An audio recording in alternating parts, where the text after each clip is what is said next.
Happy Friday, everybody, and welcome back for another episode of Soul Medication. This is our final Advent podcast. So, really excited to pull this together today. We are going to be finishing Luke chapter 2, the last, not the last verses, but we're going to be reading starting at verse 21. And when 8 days were completed, so that it was time for his circumcision, he was also named Jesus, the name given by the angel before he was conceived in the womb. Here, Jesus was circumcised, and though he did not need a purification ceremony, he didn't need to follow that ritual because he was without sin, he still was obedient to the full letter of the law. And when the days for their purification, according to the law of Moses, were completed, they brought him up to Jerusalem to present him to the Lord. As it is written in the law of the Lord, every firstborn male that opens the womb shall be called holy to the Lord. And to offer a sacrifice according to what has been stated in the law of the Lord, a pair of turtle doves or two young doves. Now, there was about 40 days between the time of Jesus' birth and the time of the dedication, purification ceremony. Until then, Mary was not allowed in the temple courts because she was unclean. But the dedication is something that most believers continue to do up to this day. And it's a great ceremony, taking time to bring your children before God and pray over them as a corporate prayer of the congregation and recognize that the parents are setting their children apart and committing to raise them in the ways of the Lord. And there was a man in Jerusalem whose name was Simeon, and this man was righteous and devout, looking forward to the consolation of Israel, and the Holy Spirit was upon him. He embraced the idea of the coming Messiah. Can you imagine Simeon? Would you be like Simeon? If we were living back in the day when Jesus was born, would we be righteous, devout, and looking for the promise that God made for the Messiah, the Savior, the consolation of Israel? Better yet, would the Holy Spirit be upon us? I hope that it would. As a matter of fact, the Holy Spirit was so upon him and told him that he would see the Messiah come before he died. What a revelation. He was so in tune with the Holy Spirit. He so embraced the very thought of beholding the King of Kings that when the Spirit of God said, go to the temple, Simeon went. What is the Spirit telling us? Where is the Spirit sending us? And better yet, are we doing what the Spirit is telling us to do? Verse 27, and he came by the Spirit into the temple. And when the parents brought in the child Jesus to carry out for him the custom of the law, then he took him in his arms and blessed God and said, now, Lord, you are letting your bondservant depart in peace according to your word, for my eyes have seen your salvation. Simeon, probably facing a very near death, is holding his salvation. He's holding the Savior, getting ready to depart this world. He beholds the one who provides him with eternal life. In Isaiah 52, the Lord has made bare his holy arm before the eyes of all the nations, revealing himself as the one by whose direction the redemption of Israel from captivity is accomplished. And all the ends of the earth shall witness the salvation of God. And Simeon is holding the one, the Redeemer. In verse 31, which you have ordained and prepared in the presence of all the peoples, a light for revelation for the Gentiles to disclose what was before unknown, and to bring praise and honor and glory to your people, Israel.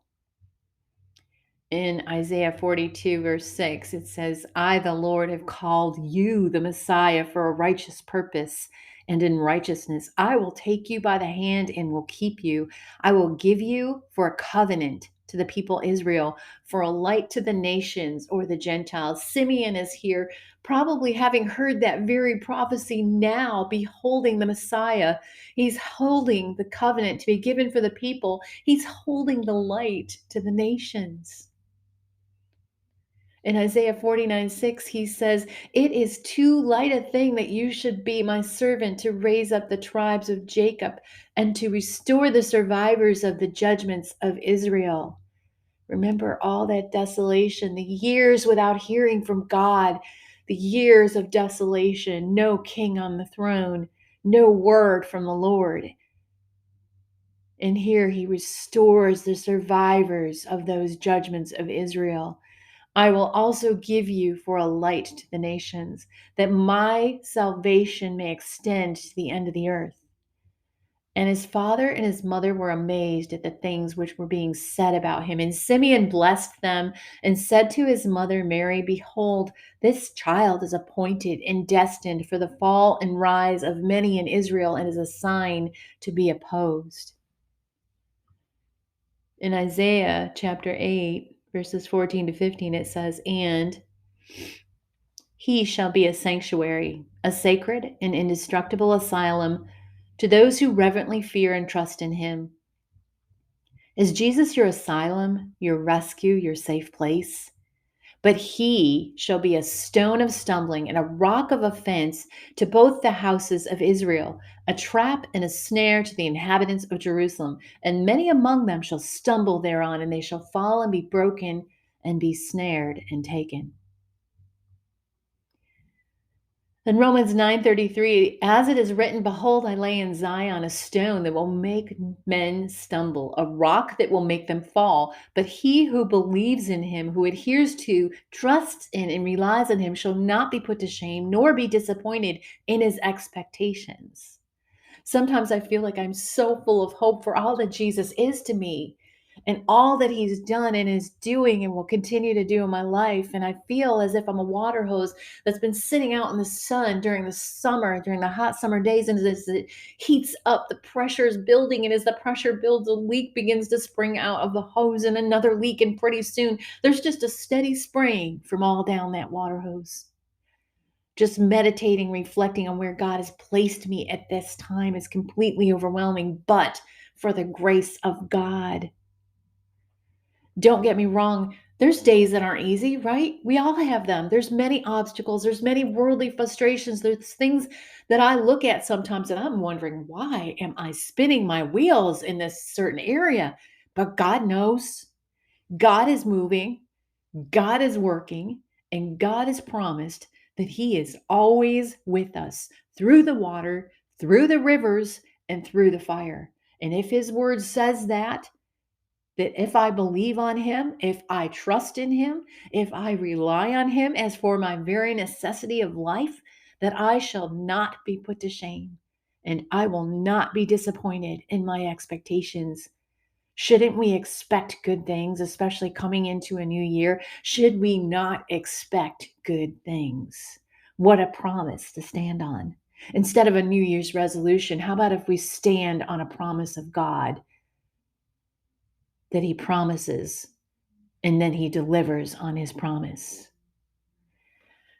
In 1 Peter 2:6-8, we see the reference to the cornerstone again, a chosen, honored, precious chief cornerstone, and he who believes in him shall never be disappointed or put to shame. This is almost verbatim of what we've seen in Romans 9. And the scripture that I've mentioned before that I have over my desk from Romans 10:11, no man who believes in him will ever be disappointed or put to shame.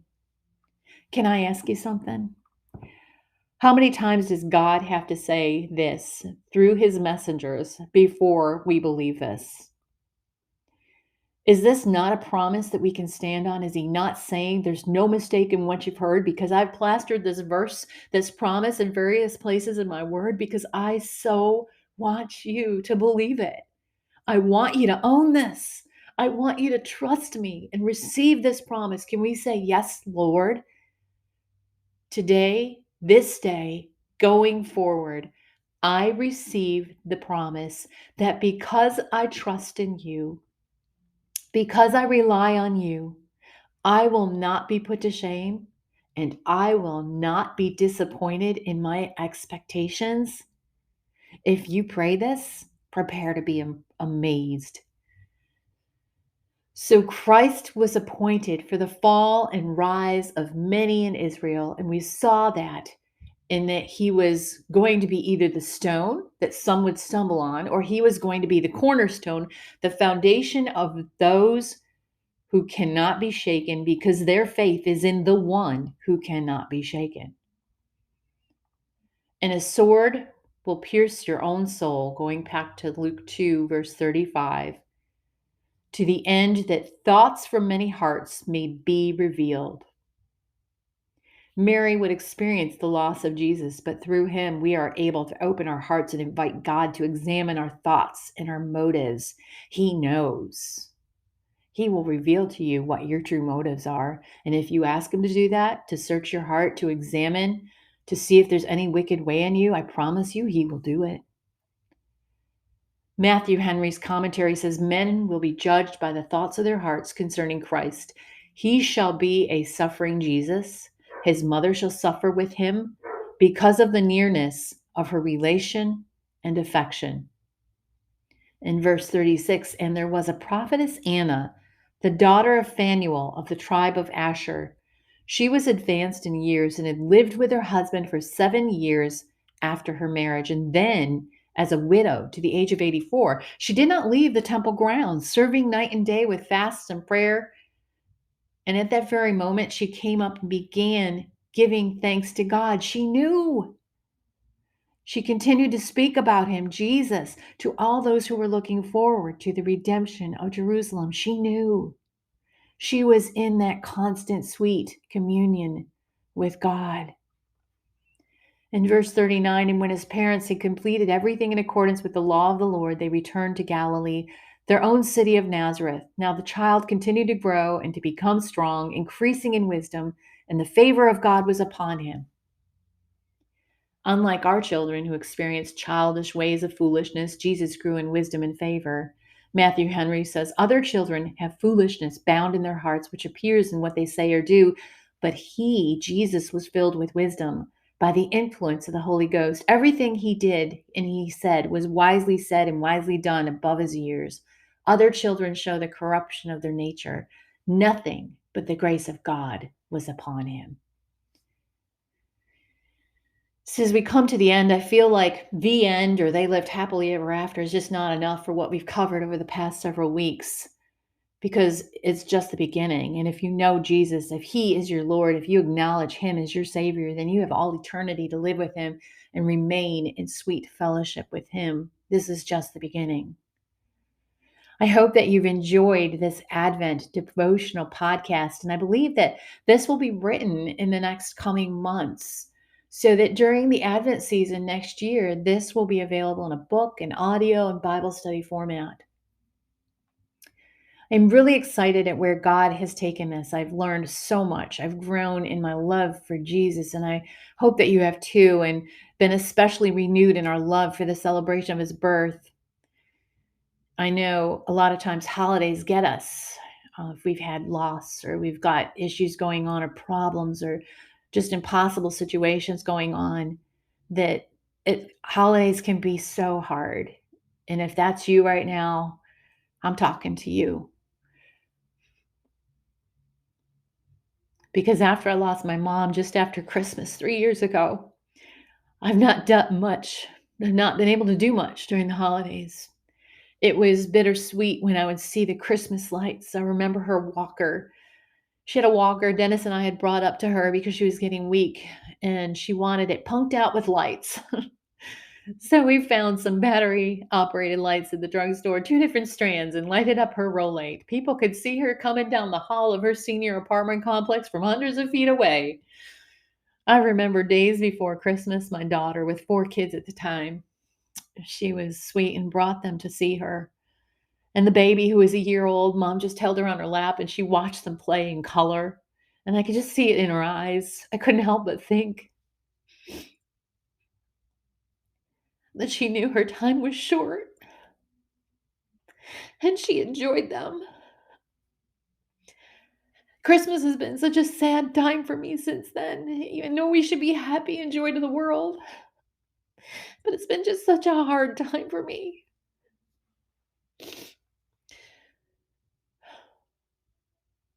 Since mom died on the 16th of January in 21, it was just a couple short weeks after. In the last several years, my sweet Prince Charming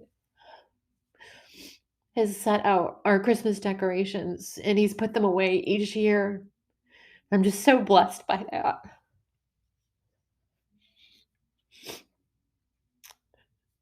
And it didn't help that I was still finishing grad school for my doctorate and I was so busy, but I just couldn't do it. Just couldn't bring myself to do it. And this year was most likely not going to be any better because I'm terribly missing my little Gracie Lou Freebush.